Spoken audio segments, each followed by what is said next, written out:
Today I want to talk about our future. Our future is like a small plant. If we water it every day, it will grow into a big tree.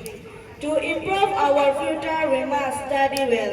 Study does not mean only reading books. It means listen to teacher, asking questions, and practicing every day. Even a small effort daily make a big success tomorrow.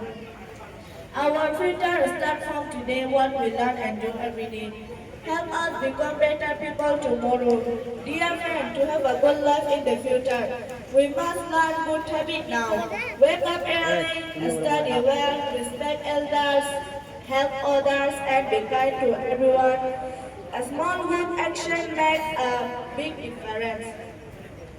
Don't be afraid to dream big. If you work hard and believe in yourself, you can become anything you want. A teacher, a doctor, or an artist, or a leader. Remember, good habit, hard work, kindness will make your future bright. Let us promise to do good today for a happy tomorrow. Thank you and have a bright future to all. Assalamualaikum warahmatullahi wabarakatuh.